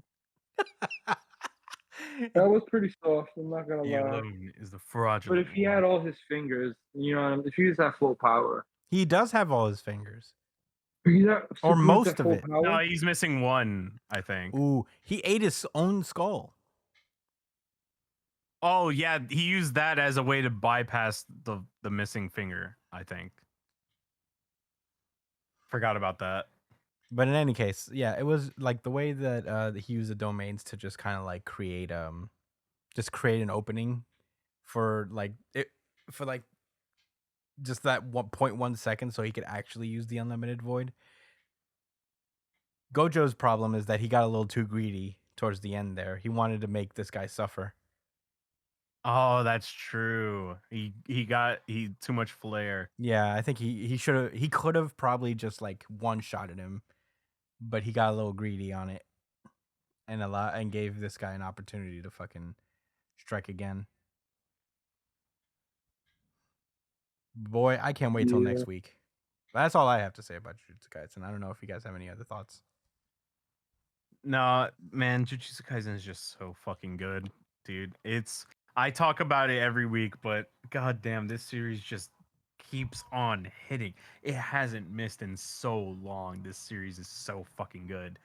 It's the most consistently good manga I think I've ever read. I'll say this. I think it it just- might be my favorite. If you were to read a series week to week, like I think Jujutsu Kaisen works really good week to It week. is. I think this is the best week to week manga right now. It is so good. Oh, fuck. I love this series so much. Every time, every week it impresses and it keeps building upon it itself over and over and over again. It is so good. Yeah. And it also makes me miss Hunter x Hunter so much as well. Yeah. We all miss Hunter x Hunter. Because I forget how much I love Hunter x Hunter as well now. I miss the weird faces. Because it just scratches the itch that it like fills the hole that Nen has left in my heart. The technicalities. Yeah, I love how intricate everything is and how it like takes what World Trigger gives, like the play-by-play that World Trigger gives, and it fuses it with Nen. It's so good. It's such a good idea. But yeah, those are my Agreed. thoughts. All right. Well, yeah, I guess we can move onward then. Yeah. You're Alrighty, let's go. Did that work? No. Wrong drop. No. Oh, I have it on mute. My bad. shit on. That is just a cope by people with Well, people with agendas. agendas. Black Clover. This is Black Clover, chapter 366. Headliner. A very fitting chapter title. Last we left off, the Black Bulls were getting absolutely raffle stomped. They were getting womsgammed. That feels like an appropriate word. They were getting womsgansed. Yeah. By Damnatio and his almighty Yeah. sword and scale powers. Damnatio was making him play the board game. Yeah. Boar's on the floor. Yeah, he was making him play boar on the floor. Yeah, they're still on the floor. But somehow less humiliating. Yeah, you're right. But you know, Because they had dignity. That's why. yeah, they went out with honor. Yeah, they sure did. But in any case, it was not looking good for them until Asta came through the portal, and we start this chapter with an explanation of how that happened. So I think Asta intends to go alone, really. But you know, that's when Finral opens up the portal with the reality warping cat that belongs to that witch lady from the Black Bulls, and The yarn cat. Huh? Yeah. The yarn cat. Yeah, the yarn cat. And the samurai, the shogun Ryu, asks if they've got room for one more in the portal. And he asks, and Finral says yes, so he asks Finral to take Ichika with him. And she's like, why are you saying I mustn't leave you? And he's like, well, if you don't take Lucius out now, then the Land of Sun is done for anyway. So Right. you know, the strongest guy, Musho Gatake, he says like, you go ahead and I'll stay behind and take care of the Land of Sun. And Ryu says like, hey Ichigo, go see Yami, and you better come back alive, you hear? He says the fate of the world is in your hands. Asta, go flatten Lucius. And he's like, yeah. And with the power of friendship and portals, they walk through the portal together. Asta sees all of his friends just caked in defeat. Maimed. Hmm? Maimed. Yeah, maimed, destroyed. Pretty bad. And Damnatio is just like, you've come. Anyone else who could fight has fallen. It's too late. And Asta says nothing. He just summons his demon destroyer. And he says to Finral that they still might be able to save them, but he says stay behind and treating them, so I could take this guy on my own. And he says, I'm through losing. And super cool shonen protagonist moment as Asta walks over to Damnatio. And Damnatio's like, so he has no magic, so my scale magic is useless against him. So I will pass judgment on you with atmosphere magic that Master Lucius has gave me. But Asta does the cool, weird anti-magic shield, and he's like, he even canceled that out? Has his magic evolve? And Asta like just says, he's like, your magic seems invincible, but it looks like a bad matchup against my anti-magic. And Damnation's like, well, I'm a paladin, so I have vast magical power. And even in I terms have of actual strength. You actually. actually, I'm a paladin, right? That also means I'm actual strong. actually, I'm a Not just paladin, magic. so I have 4 spell slots, and he's like, even in terms of a simple physical ability or swordsmanship, I never lose. He said, "There's no way I could lose." So he and Asta go over to clash. He's like, sinners who disturb Master Lucia's peaceful order follow the name of justice. And Asta's like, how is what you guys are doing just or peaceful? And the chapter ends with a big 2-page spread where Asta uses his Tenzin to basically chop him up like salami. Zetten. Yeah. Jimmy- Oh, is that 10? Did I say Tenzin? Yep. My bad. I read it wrong. Yeah, you paid for with a dirt. That's fine. Yeah, I'll pay for it. This is my second derp today. I want that on record. Oh, I thought I had one. How many derps till we get a super derp? 5 Derp. in 1 week. That's not a derp, Brian. Derp. Simply inquiring about the derp system is not a derp. Derp. You know, Brian, you don't understand. You're new to the game. You're a rookie. You could get a derp. Be careful. I think it was 5 in 1 day actually. You don't want to derp. It wasn't either. about the week. We had to change the rules because you were very dangerously close multiple times to get a super derp. But it was also other people too. Well, you're the only one in history to get a super derp.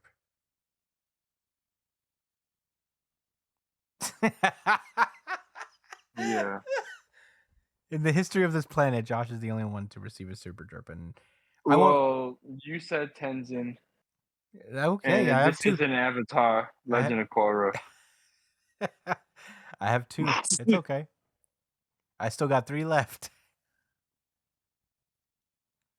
Anyway, so Asta cuts through him, and that's where the chapter ends. Actually, Josh, what did you think about Black Clover chapter 366? This is a very fast chapter. There's only 13 pages with like 2 different 2-page spreads. But I'm gonna tell you this, I enjoyed it thoroughly. There's a different tone to him right now. Do y'all feel it? Yeah, I feel it. Like he was never playing around before, but he doesn't. I think he's over it. I mean, he said he's done losing, but I don't think he actually thought he meant like losing like fights. I think he means like I'm done with all these niggas that's beneath me thinking they have a chance. You know, it's more on a respect level. You know what I'm like a fundamental. Yeah, Yeah. I'm done with these people who I can solo by my very nature. I'm not even gonna let them think they have a chance anymore. That's it. It's not for sport. I'll cut you and your scale. And your, Fuck you and your scale. Fuck your paladin magic. I'm going to kill your boss. and your dumb 4 horns. Go ahead and send the rest of your fighter ass, mini boss ass characters after me. They're all getting rolled up in this Dutch. I've come to smoke multiple packs today. Oh yeah, motherfucking chimney. I'm on fire now. Yeah, but I mean, those are my thoughts. What can I say? I can't wait to see when the siblings meet. Yeah, Yami and Ichika. Mm-hmm. What if Yami becomes a paladin and Ichika has to set him free, basically? That'd be lit. That'd be pretty cool. That'd be pretty cool. Brian, what did you think about this chapter? So, over the years, you know, I've been going through, I've been watching, I've been reading. Every time chapters come out, I read like the chapters I'm most excited about. I read those first, like the series. You know, like, oh man, I'm so excited to read One Piece. I'm gonna read One Piece first right away. Oh man, I'm Yeah. so excited to read My Hero Academia. Right now, it's fucking Black Clover. Oh my god. What? Are you joshing us? No, I swear to God. Every week I'm like, oh my god, is Black Clover. Black Clover's out. I gotta read this shit first. I love reading Black Clover so much. It just brings me back, you know? It brings me back to like a good like a good time in my life where I could just sit down and like watch Naruto and like, you know, it's just a series that's so simple and so special, you know? It like Asta has the same energy that Luffy has. Asta has the same energy that Naruto has. And you just feel safe while you're reading Black Clover. And I just really fucking enjoy it so much. Um and I'm really fucking excited to see what changes Asta has done um with this new application. I forget what the new power system is already. I forget what it's called. Do you guys remember? What was it? Zeten. Zetten. Yeah, hockey, right? Basically hockey. Like maybe he Basically. coded himself in Zetten and became literally like an anti-magic body, which would be sick. Um but man, I look forward to Black Clover every week because it's just it's such a fun series to read, and I'm really excited to see where it goes. Honestly, I don't got much to say about it. But I just want everybody to know that I'm really enjoying this series. That's really cool to know. Yeah, I really enjoy just like the shonenness of it all, you know. It's very Dragon Ball Z-esque, you know, it's like, you know, in the Saiyan saga when Goku would come down and he was like, "You beat up on my friends? Well, Yeah, I'm the main character. And you're not gonna have to deal with me now." So it's very reminiscent of that. And these moments are always just so cool in manga, so I am here for it. I love the art style as well. Super cool. It is a very short chapter, or at least it feels that way. It is actually genuinely 14 pages long. So, um, I had a good time reading it, and you know, I'm very excited to see Ichigo meet Yami and all that stuff. So, yeah, I don't have too much more to add, but yeah, Black Clover clears. Clears. It clears. Is that what the kids say these days on LOL? No, nobody says that It in League of Legends. They clears. all just It- lament the fact that they're playing that game. Damn. It's a fucking hellscape. Damn. Why you play It's it? purgatory. Because I'm addicted. That's fair. All right. Well, are we ready to move onward then? Yeah. Then Yep. let's go. A hockey man? You mean a fighter who relies on hockey? Undead Unluck. Yes. And I'm gonna throw this over to Josh so he could cover Undead Unluck. All right, Undead Unluck by Yoshifu Motozuka, chapter number 168. That I always dreamed up. So, last week I'm just gonna give a quick little recap of the chapter. We got the conclusion of the Mui and Shen arc with Shen beating the shit out of everybody in the tournament on his way to fighting his future wife Mui, who is also an excellent fighter that he unlocked his negator ability with, and also showed Fang, the kung fu bastard of a father figure, to make his cold heart melt a little bit. It was sweet. And now we're here. We are at Shen waking up from Shen beat Fang in a fight using his negator ability. It was kind of crazy. It counts because Fuck thing.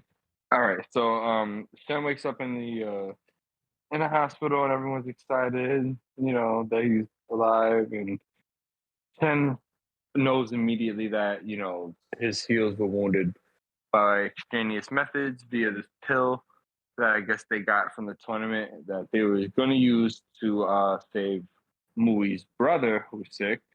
But what happened was she split the pill in half, gave one to Shen, one to the brother. So they both good. And split. They share a really super sweet moment where Mui has to cover his, Shen's eyes, and she's like, listen, you the man, you do this, and that, but you better keep yourself safe because you need to stay alive for the rest of our lives. Because I'm going to be your wife.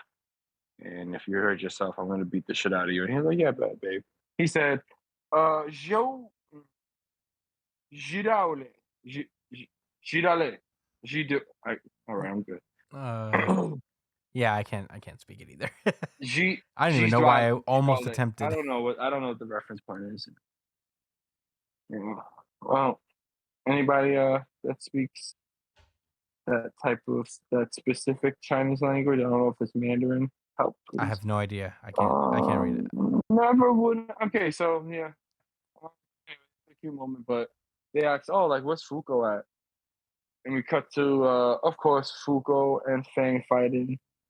Fuko struggling. Fang looks like he is elated beyond comprehension. You know what the term euphoric means? To be euphoric? Yeah. Yeah. That is the correct term for Fang.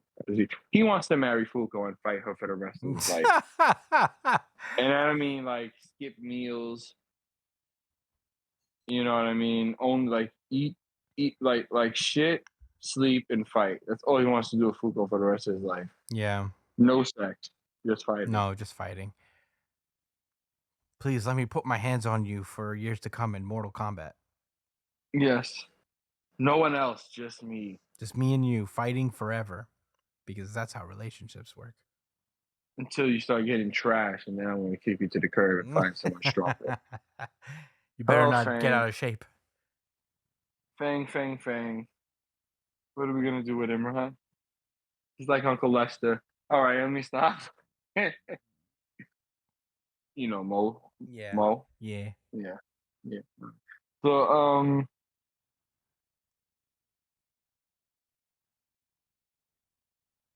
Fang is like, all right. So, after they finished their fight, well, I guess they finished the fight because the agreement was for them to just fight until Shen woke back up, and also there's the stipulation that if she could take one round from him, that he would join their little organization. And she couldn't take a round off of him, so he's like, yeah, peace out, and I'm not taking care of shit anymore. That's your responsibility. Yeah. Fang, guys, he's great. Him and Endeavor, they'd be great friends. Like early Endeavor. So anyway,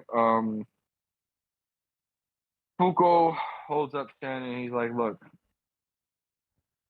I need you to join us. I have an integral role for you to play, and it's a big mission.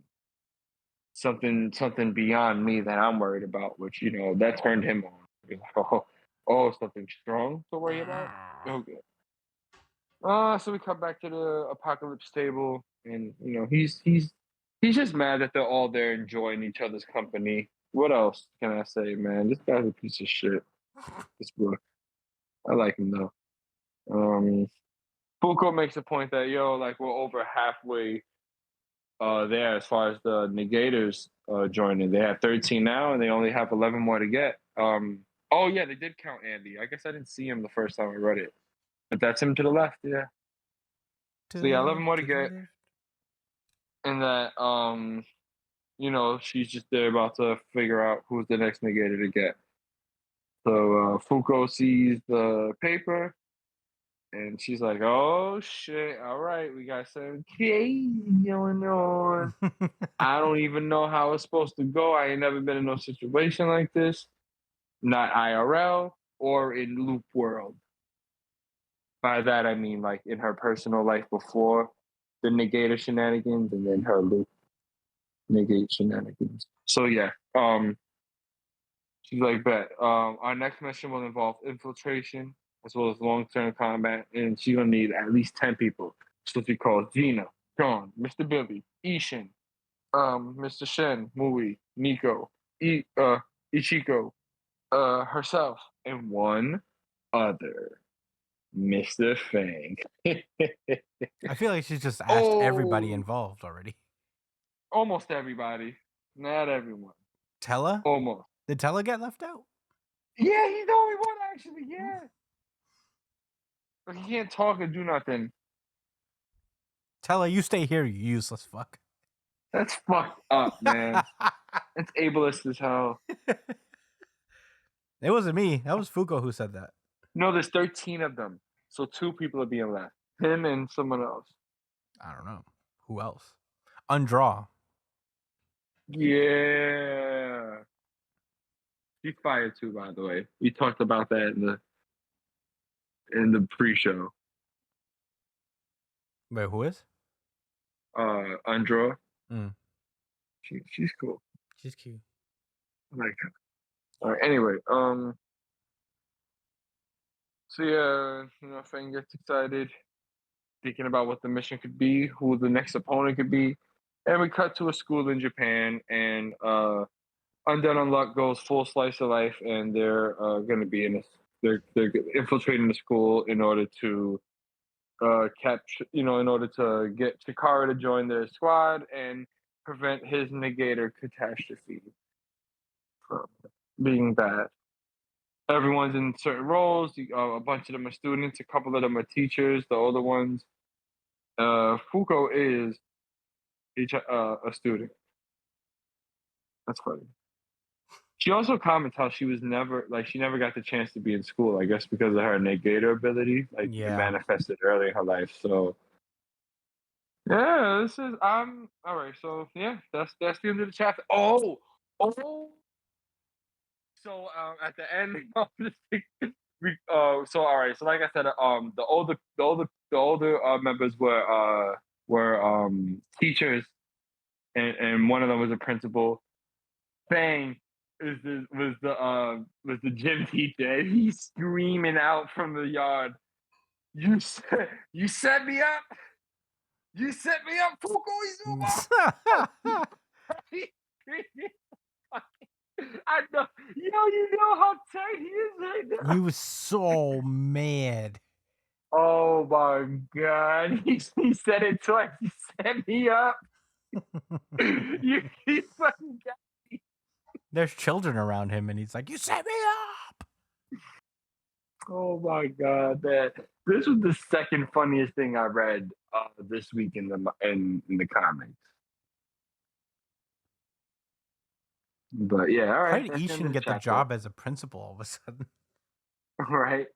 He fits the role well. He does. Aesthetically, anyway. Gina, what is she? A Gyaru girl? Yeah, I don't know what a Gyaru girl is. It's AKA a gal, a fashion subculture characterized by flashy clothes, makeup, and hair. Like a mean girl or something, like an idol, dick. I guess. You sound like that. Like that. I think they just mean a girl that dresses really cute and shit, flashily, and super confident and stuff. You get kind of like an idol, whatever. Yeah. So Christian, what were your thoughts on this chapter when you read it? What were your initial thoughts? I thought it was really fun. It is funny that they're doing all this effort to get to Chikara. I think that's really interesting.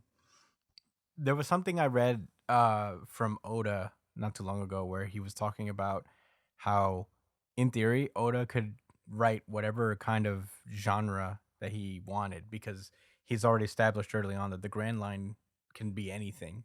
So yeah, he stated one time, he was like, if I wanted to make a sports manga, I would just make a sports island. And I feel like, and it would totally work because I set the expectation that there are weird islands in the Grand Line. I think that's really funny, but I think that's something that the creator of Undead Unluck is also taking advantage of. You know, he's like doing this genre hopping thing where, you know, he went to a tournament arc. He went through like this military espionage thing, and now he's Mhm. doing a slice of life manga, which is really fun. I'm excited to see how they tackle this, given how funny Undead Unluck can be. I mean, we already seen a preview of it with like Fang losing his fucking shit. So I'm excited to see where this goes going further. Why did she? Oh, maybe she just needed one more adult. And Tella can't talk. Yeah, I don't know. And Undraw is. Why couldn't he? Whatever, we'll find out. Maybe she just feels like this is the way to make him a good, to make him like love people. I don't know. We'll see. I'm Yeah. looking forward to it.